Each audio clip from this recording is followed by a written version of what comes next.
À l'actualité du 13h15, à la suite du gouverneur de la région des Hauts-Bassins et du Premier ministre Luc Adolphe Tiao, le président du groupement des professionnels industriels du Burkina, Mamadou Sano, est allé rendre visite aux unités industrielles de la ville de Bobo-Dioulasso qui traversent en ce moment des difficultés. Il promet des solutions urgentes dans les brefs délais. Et puis en Arabie Saoudite, près de 1,5 million de musulmans se sont rassemblés ce lundi sur le mont Arafat, moment fort du pèlerinage annuel à la Mecque. Les fidèles priaient pour la paix et la fin de l'effusion de sang dans les pays musulmans. Mesdames, Messieurs, bonjour et ravi de vous retrouver. Pour ouvrir ce journal, direction Kosiam, le palais présidentiel à Ouaga 2000. Le président du Faso vient de recevoir ce matin l'ambassadeur du Ghana au Burkina Faso en fin de mission. Après 4 ans passés au Burkina, le diplomate est allé faire ses adieux au chef de l'État burkinabé. À sa sortie d'audience, Estelle Assogba lui a tendu son micro.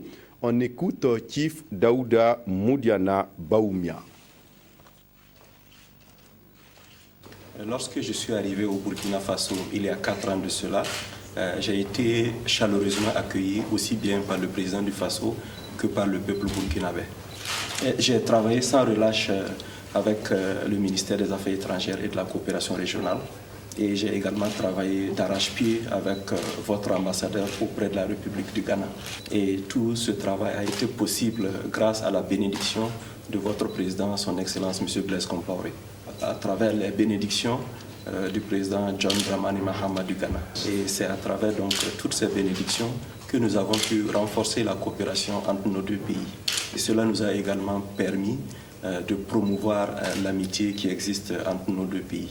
C'est du reste ce qui nous a permis de tenir la 11e session de la commission mixte de coopération entre le Ghana et le Burkina Faso. Et comme vous vous rappelez, comme il vous souvient, nous avons pu tenir la 11e session de la commission mixte Ghana-Burkina au niveau donc du Ghana en mars 2011. Et c'est seulement la semaine passée que nous avons pu tenir la 11e session au niveau donc de Ouagadougou ici. L'un des points qui a fait l'objet des discussions au cours de cette commission mixte, c'est un programme d'échange entre les jeunesses des deux pays, du Burkina Faso et du Ghana. Et ce programme vise à permettre donc les jeunes Ghanéens de venir ici pour enseigner l'anglais au Burkina Faso et également permettre aux jeunes du Burkina d'aller au Ghana pour enseigner le français. Nous pensons qu'en mettant en place ce programme, cela va permettre de réduire la question du chômage au niveau donc des deux pays.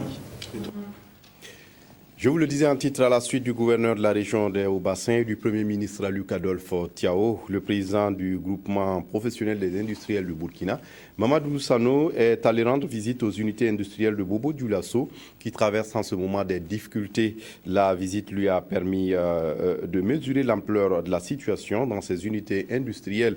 La tournée a également permis à M. Sano de se rendre à la Sofib Huilerie, à la SAP, à la SONACEP et à Winner Industries. Encouragement et exhortation à ne pas baisser les bras tout en leur promettant d'œuvrer pour lever ces difficultés. C'est le message principal.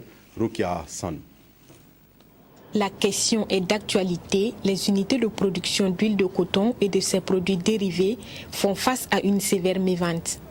C'est le cas ici à la Sofib où stagnent des milliers de bidons d'huile et de tonnes de tourteaux. Cependant, le problème ne concerne pas que les huileries, c'est tout le tissu industriel burkinabé qui est touché. Il n'y a qu'à faire un tour à la Société nationale des cartons et emballages du Burkina Sonaceb ou à la Société africaine de pneumatiques SAP. Dans cette dernière, par exemple, plus de 720 millions de produits finis attendent dans les magasins, cela malgré une production en deçà de sa capacité réelle. Même constat à Winner Industries, qui ne produit que 1 500 000 piles par mois au lieu de 3 millions. Donc je pense qu'à travers cette visite, les membres du GPI, y compris le président, touchent du doigt nos problèmes et après ils vont proposer des solutions. Il n'y a pas de marché, pas du tout.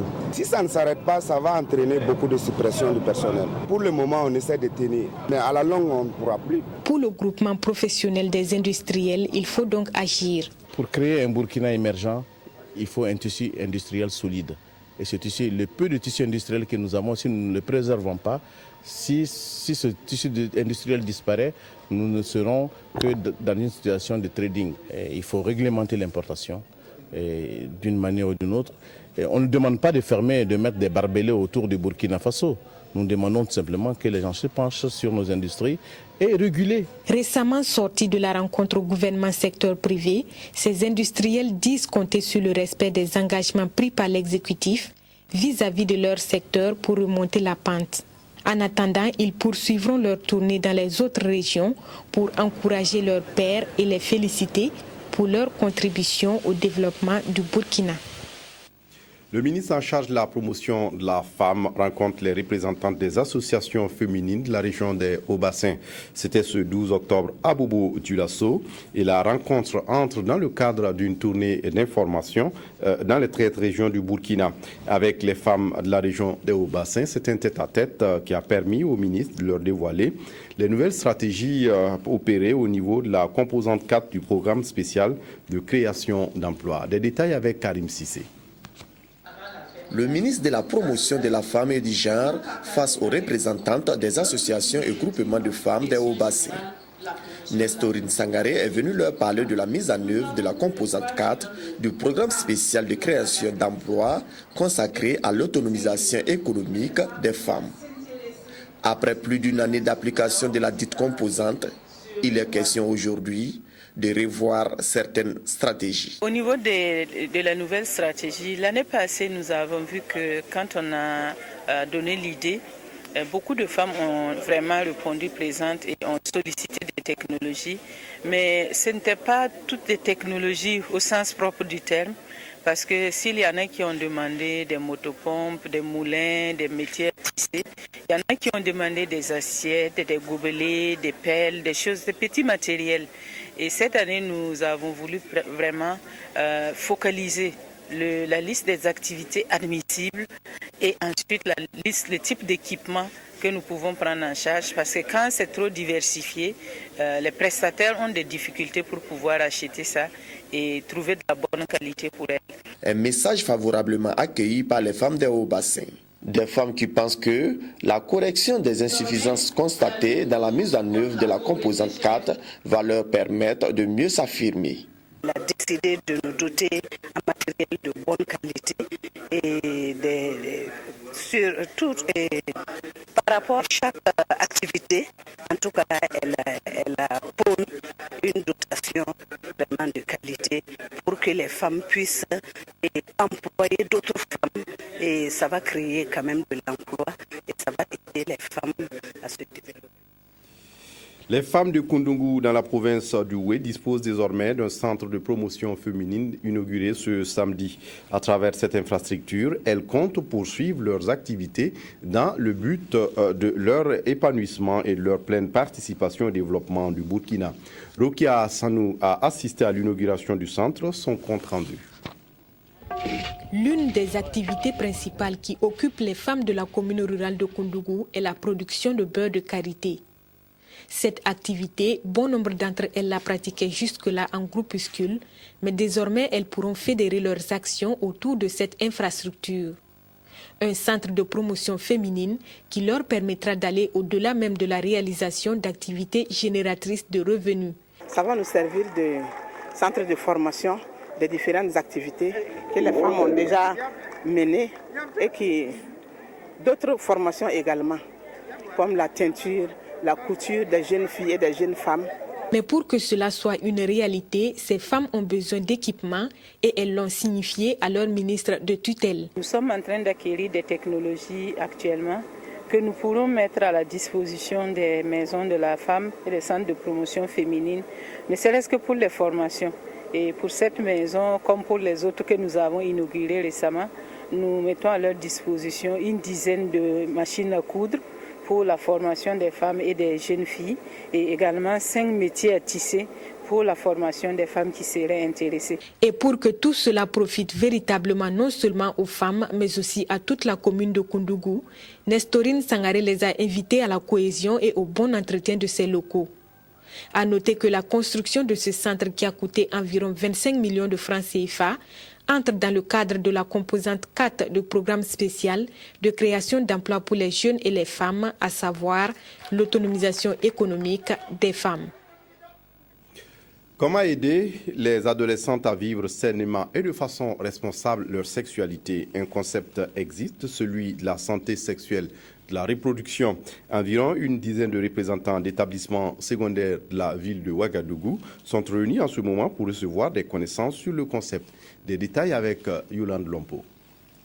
Bientôt, l'introduction de modules sur la santé de la reproduction dans les établissements secondaires et supérieurs sera une réalité au regard du nombre sans cesse croissant de grossesses en milieu scolaire. Un milieu dans lequel certains élèves abandonnent les classes à la recherche de l'or ou d'autres facilités, ce qui les expose également au VIH-Sida. Dans la région de l'Est, on parle de location de sexe. Ça veut dire que, vous savez que c'est une zone frontalière, donc avec une zone où sont installés donc beaucoup de prostituées qui viennent des pays voisins. Mais je dis aussi que même nos jeunes filles actuellement font de la prostitution. Mais la plupart du temps, qu'est-ce que ces femmes-là font? Elles pratiquent leur métier comme étant leur gagne-pain. Mais à côté de cela, il y a ce qu'on appelle la location de sexe, qui consiste pour elles donc à identifier, à aller vers les jeunes garçons qui sont dans les établissements secondaires, pour maintenant avoir leurs relations sexuelles pour leur propre plaisir.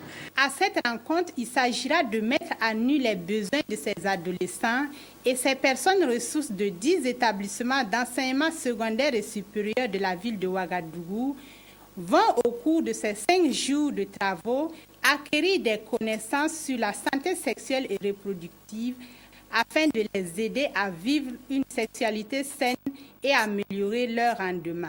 En marge de cet atelier de formation, nous prévoyons d'autres activités telles que des causeries éducatives. Nous allons voir les élèves, les étudiants, nous allons projeter des films également. Et à l'issue des films, il y aura un débat. Ils vont parler ouvertement de leur sexualité et nous dire comment ils font leur sexualité. Et éventuellement, nous, on va les accompagner en leur disant « Oui, vous faites comme ça, c'est très bien, mais voilà, c'est mieux de faire comme ça ». Cette phase pilote qui vient de démarrer va se prolonger jusqu'en décembre 2013.